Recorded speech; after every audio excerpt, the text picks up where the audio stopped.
Supreme കോടതിയുടെ chief ജസ്റ്റിസായ justice BR Gavai ഇപ്പോഴിതാ പരമാധികാരത്തെ ചൊല്ലിയുള്ള വിഷയത്തിൽ നേരത്തെ തന്നെ മഹാരാഷ്ട്രയിലെ അമരാവതിയിൽ വെച്ച് അതുമായി ബന്ധപ്പെട്ട് സെമിനാറിൽ പങ്കെടുക്കവേ കേന്ദ്ര സർക്കാരിനെ അതിരൂക്ഷമായി വിമർശിച്ചു. ഭരണഘടനയെ സംരക്ഷിക്കാൻ ബാധ്യസ്ഥതയുള്ള കേന്ദ്ര സർക്കാർ അത് സംരക്ഷിക്കുകയല്ല, അതിനെ പിച്ചു ചീന്താൻ ശ്രമിക്കുകയാണ്.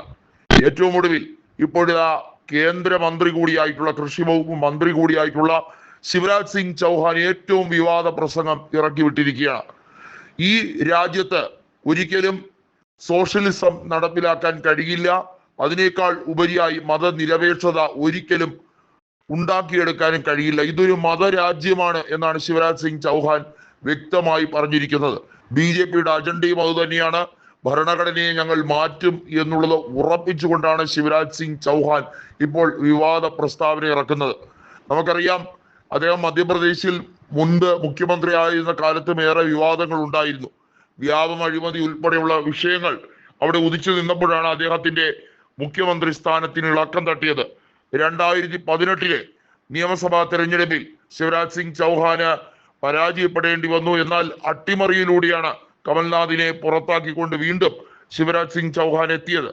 ഇതാണ് എല്ലായിടത്തും BJP പയറ്റുന്നത്. ഒന്നുകിൽ അട്ടിമറി, അതിനുവേണ്ടി പണം ഇറക്കി കളിക്കുക, അതല്ലെങ്കിൽ EVM-ൽ തിരിമറി കാണിക്കുക, അതിനുവേണ്ടി ഇലക്ഷൻ കമ്മീഷനെ സ്വാധീനിക്കുക. ഇത് തന്നെയാണ് സുപ്രീം കോടതി തുടക്കം മുതലേ പറഞ്ഞത്.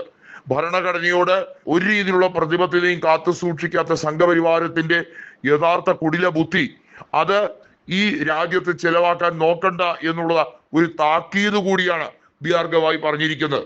BR ഗവായിക്കെതിരെ RSS നീങ്ങുകയാണ്. ഇദ്ദേഹത്തിനെ കോടതിയുടെ അധികാരം കൊടുക്കുന്ന വിഷയത്തിൽ നിന്നും ഇദ്ദേഹത്തിനെ മാറ്റണം. സുപ്രീം കോടതിയുടെ ചീഫ് ജസ്റ്റിസ് സ്ഥാനം BJPയുടെ ഏതെങ്കിലും അനുഭാവിയായിട്ടുള്ള BJPക്ക് അനുകൂലമായി വിധി പുറപ്പെടുവിക്കുന്ന ഒരു ജഡ്ജിയെ കൊണ്ട് അതിന്റെ താക്കോൽ സ്ഥാനത്ത് എത്തിക്കണം തുടങ്ങിയവയാണ് RSS കേന്ദ്ര സർക്കാരിന് കൊടുത്തിരിക്കുന്ന നിർദ്ദേശങ്ങൾ. എന്നാൽ കേന്ദ്ര സർക്കാരിന് പരിപൂർണമായി ഈ കാര്യങ്ങൾ നടപ്പിലാക്കാൻ കഴിയുന്നില്ല എന്നുള്ള ഒരു ദയനീയ അവസ്ഥ കൂടി RSSനെ പറഞ്ഞ് ബോധ്യപ്പെടുത്തുകയാണ്. RSSനെ സംബന്ധിച്ചിടത്തോളം അവരുടെ അജണ്ട എന്നത് ഈ രാജ്യത്തെ ഒരു മതരാഷ്ട്രമാക്കി മാറ്റുക, ഹിന്ദു രാഷ്ട്രമാക്കി മാറ്റുക, മറ്റുള്ള മതങ്ങൾക്ക് പ്രാധാന്യം കൊടുക്കാതിരിക്കുക, ഇതൊക്കെയാണ് അവരുടെ ഏറ്റവും മോശമായ അജണ്ട. കൃത്യമായും അതിന്റെ പേരിലാണ് മുസ്ലിം വിരോധം പടർത്തിയെടുക്കാൻ പല നേതാക്കളെയും വിന്യസിച്ചിരിക്കുന്നത്. എന്നാൽ ഏറ്റവും ഒടുവിൽ BR ഗവായ് പറഞ്ഞ മറ്റൊരു വാക്കുകൂടിയുണ്ട്. ഈ രാജ്യത്ത് മതനിരപേക്ഷത ഇല്ല എന്ന് BJP സ്ഥാപിക്കാനാണ് ശ്രമിക്കുന്നതെങ്കിൽ സുപ്രീം കോടതിക്ക് EVM-മായി ബന്ധപ്പെട്ട കാര്യത്തിൽ പല കാര്യങ്ങളും പരിശോധിക്കേണ്ടി വരും. പ്രതിപക്ഷ നേതാവിന്റെ വാക്കുകൾ കാലത്തിന് മുൻപേ സഞ്ചരിക്കുന്ന വാക്കുകളാണ്. അദ്ദേഹത്തിനെ പപ്പുമോൻ എന്ന് കളിയാക്കി വിളിക്കുകയും അദ്ദേഹത്തിന് തേജാവധം ചെയ്യുകയും ഒക്കെ ചെയ്തിട്ടും അദ്ദേഹം തെല്ല് തളർന്നിട്ടില്ല. ജോഡോ യാത്രകൾ 2 നടത്തി ഈ രാജ്യത്ത് അധികാരം തിരിച്ചു പിടിക്കാനുള്ള വലിയ ശ്രമങ്ങളാണ് നടത്തിയത്. BJP ഒന്ന് പകച്ചുപോയി. എന്നാൽ EVM-ന്റെ സഹായത്തോടെ നടത്തിയ തെരഞ്ഞെടുപ്പ് അട്ടിമറികൾ മുഴുവൻ രംഗത്ത് കൊണ്ടുവരാൻ തന്നെയാണ് സുപ്രീം കോടതിയുടെ നീക്കം.